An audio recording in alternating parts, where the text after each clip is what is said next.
Assalamualaikum warahmatullahi wabarakatuh. Apa kabar anak-anak semuanya? Baik. Ibu harap kita semua dalam kondisi yang sehat dan siap untuk memulai aktivitas lagi.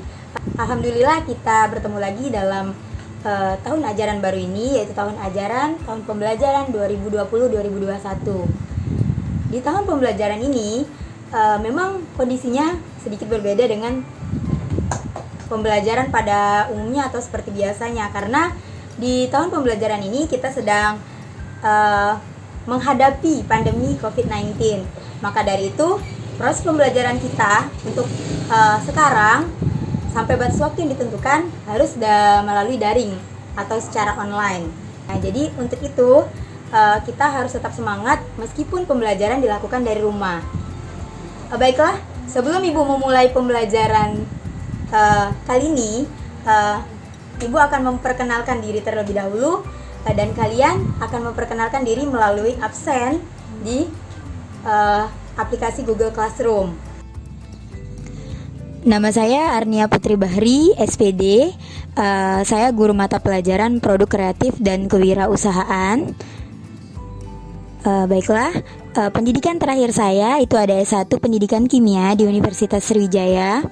Untuk mata pelajaran Produk Kreatif dan Kewirausahaan ini saya mengajar di kelas 12 TITL 1 dan 2, kemudian di kelas 12 TBSM, dan juga di kelas 11 TBSM.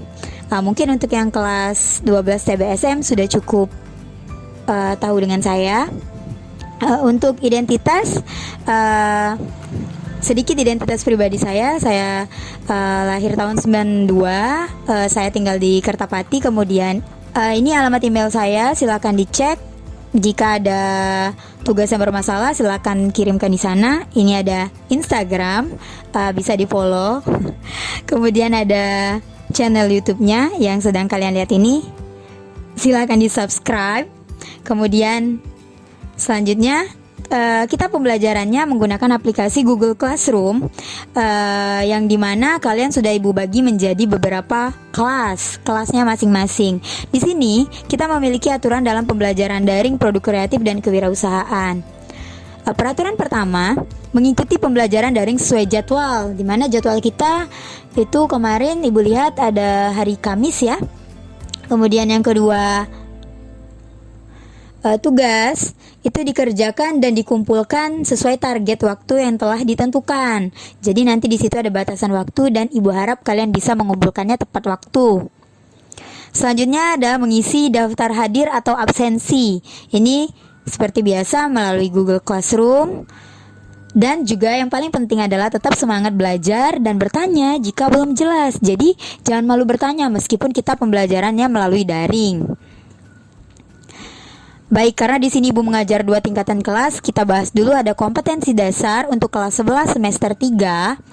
Di sini ada yang kalian lihat ada 5 kompetensi dasar yang bisa dicatat nanti ya di bukunya.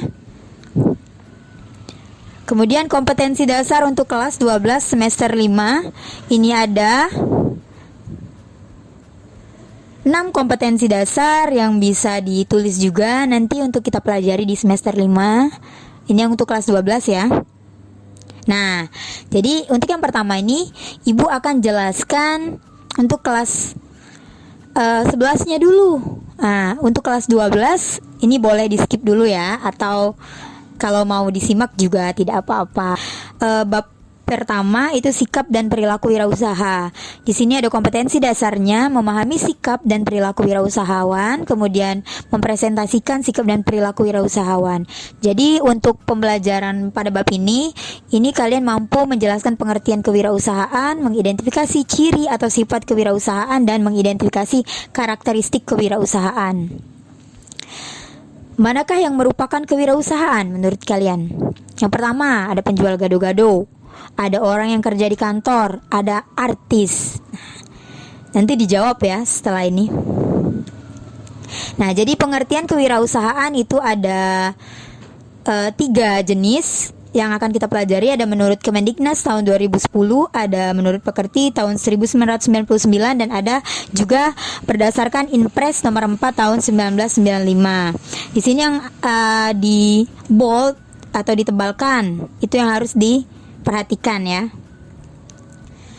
Nah, sebenarnya kewirausahaan itu sendiri berasal dari kata wira, artinya bisa pahlawan, berani, manusia yang unggul dan sebagainya, dan juga usaha, di mana usaha itu adalah bekerja atau melakukan sesuatu. Jadi dari kata tersebut kita bisa menyimpulkan kalau yang namanya kewirausahaan itu adalah proses melakukan atau menciptakan sesuatu yang baru dengan cara kreatif dan inovatif yang memberikan manfaat bagi orang lain dan bernilai tambah. Jadi bisa menghasilkan sesuatu yang baru. Tidak harus menciptakan yang benar-benar baru, tapi bisa juga memodifikasi sesuatu menjadi produk yang baru. Kemudian ada sifat-sifat wirausahawan, di mana di sini ada memiliki semangat dalam usaha. Jadi seorang wirausahawan itu harus memiliki semangat di dalam melakukan usahanya. Jadi tidak boleh cepat menyerah. Kemudian membuat keputusan tepat waktu. Jadi jangan terlambat atau jangan sampai didahului oleh orang lain. Jadi keputusannya itu harus tepat waktu.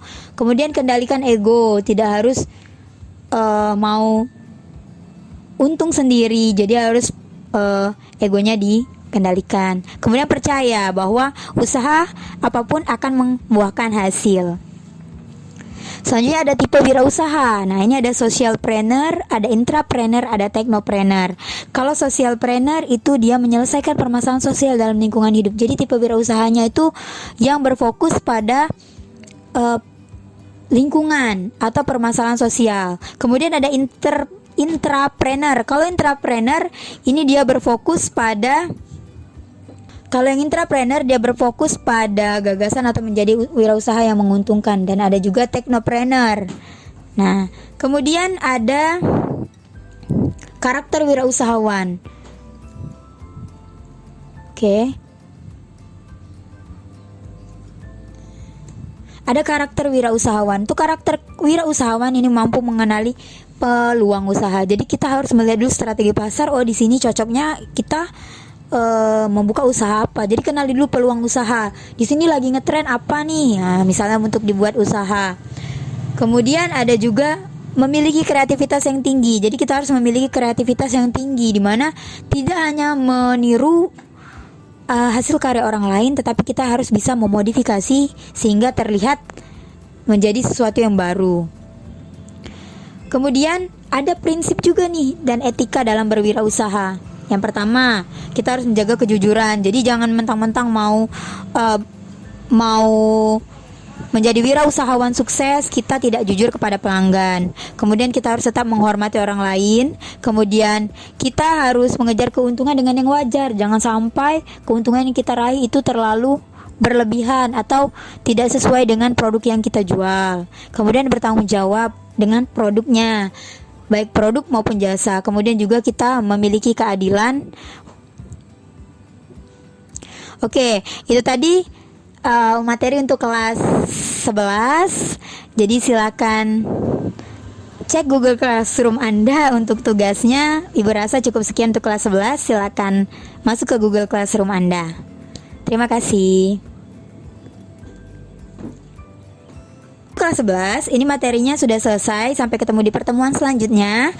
Untuk materi kelas 12 yang akan kita pelajari adalah bab pertama, produksi massal, di mana kompetensi dasarnya itu adalah menganalisis perencanaan produksi massal, membuat perencanaan produksi massal, dan juga kalian nanti diharapkan dapat mengklasifikasikan ya proses produksi massal itu seperti apa, mengurutkan prosesnya, kemudian menerapkan proses produksi massal. Oke. Jadi yang pertama ini kita harus paham dulu nih apa nih yang dimaksud dengan produksi massal itu sendiri. Kalau kita lihat langsung produksi massal, dari katanya saja ada produksi dan massal. Namanya produksi adalah menghasilkan barang, sedangkan massal itu secara banyak. Jadi bersama-sama. Jadi kita bisa simpulkan pengertian produksi massal adalah metode produksi barang dalam jumlah yang besar. Jadi jumlahnya itu besar atau banyak, tapi dengan biaya yang rendah per unitnya. Jadi ini lebih cocok untuk berwirausaha. Kemudian ada ciri produksi massal.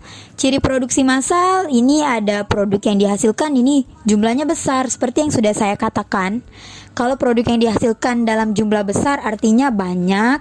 Kemudian ada juga yang hampir tidak ada variasi produk saking seragamnya tadi, ya. Kalau variasinya banyak, nanti pengeluarannya juga akan semakin besar.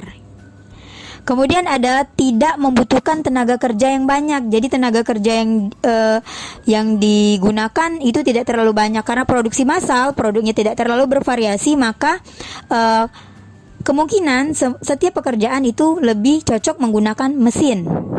Kemudian biaya per unitnya rendah. Karena apa? Produknya diproduksi secara bersama-sama, variasinya sedikit. Selanjutnya adalah bertujuan menguasai pasar. Maksudnya bertujuan menguasai pasar, jadi produk kita semakin banyak yang kita produksi, maka semakin banyak dikenal oleh orang. Selanjutnya adalah mesin pembuat produk bersifat khusus. Jadi karena adanya keseragaman, jadi harus khusus, ya. Nah, hal yang paling penting adalah bila terjadi kelebihan produksi, perusahaan akan memaksa pasar dengan melakukan promosi, diskon, hadiah, dan sebagainya agar produk cepat terserap. Artinya daripada produk tersebut tidak laku, maka harus dilakukan strategi tersendiri. Kemudian adalah perencanaan produksi. Perencanaan produksi itu apa? Adalah proses menciptakan ide pokok dan menindaklanjuti sampai produk dipasarkan. Nah, di sini ada tahapannya. Yang pertama harus mempersiapkan rencana produksi. Misalnya tempatnya di mana, kemudian peluangnya itu membuka rencana produksi apa. Yang kedua adalah membuat jadwal penyelesaian setiap produk yang diproduksi. Jadi jadwalnya itu misalkan produksi bahan pokoknya kapan dan harus rincikan. Yang ketiga adalah merencanakan produksi dan pengadaan komponen yang dibutuhkan dari luar dan bahan baku. Jadi harus direncanakan bahan bakunya maupun kebutuhan lainnya dalam proses produksi seperti peralatan dan sebagainya. Keempat adalah menjadwalkan proses operasi setiap order pada stasiun kerja terkait. Maksudnya stasiun kerja terkait di sini adalah setiap cabang. Jadi misalnya di cabang ini proses operasi atau ordernya itu berapa banyak, kemudian cabang selanjutnya itu berapa banyak. Jadi harus dijadwalkan prosesnya agar tidak terjadi keterlambatan proses produksi. Selanjutnya adalah penyampaian jadwal penyelesaian setiap order kepada para pemesan. Jadi jadwalnya itu harus sesuai. Adapun jenis perencanaan produksi, di sini perencanaan produksi dalam jangka pendek, perencanaan produksi jangka panjang, dan juga perencanaan produksi menengah. Untuk perencanaan produksi jangka panjang, ini merupakan perencanaan produksi yang lebih dari 1 tahun, bahkan hingga 5 tahun mendatang. Kalau yang jangka menengah, ini biasanya selama 2-3 tahun mendatang. Nah, untuk jangka pendek, ini biasanya hanya 1 tahun atau kurang dari 1 tahun. Tujuan perencanaan produksi meminimalkan biaya, memaksimalkan kepuasan pelanggan, meminimalkan perubahan tenaga kerja, memaksimalkan inventaris, kemudian ada meminimalkan perubahan nilai produksi. Nah, dalam proses produksi dia ada indikator pengembangan usaha atau produk. Dilihat dari kualitasnya, waktu pengembangan, biaya pengembangan, dan biaya produk. Oke, cukup sekian untuk pembelajaran kelas 12. Untuk pertemuan pertama ini silakan cek Google Classroom Anda untuk tugasnya, dan sampai ketemu lagi di pertemuan selanjutnya dalam pembelajaran produk kreatif dan kewirausahaan. Terima kasih. Baik, demikianlah hasil pembelajaran kita hari ini untuk pertemuan pertama. Ibu harap kalian sudah cukup memahaminya. Silakan cek soal atau tugas kalian di aplikasi Google Classroom dan periksa tugasnya di sana. Silakan dikerjakan sesuai waktu yang sudah ditentukan. Jangan lupa subscribe, like, dan komen, serta di follow akun Instagramnya. Terima kasih.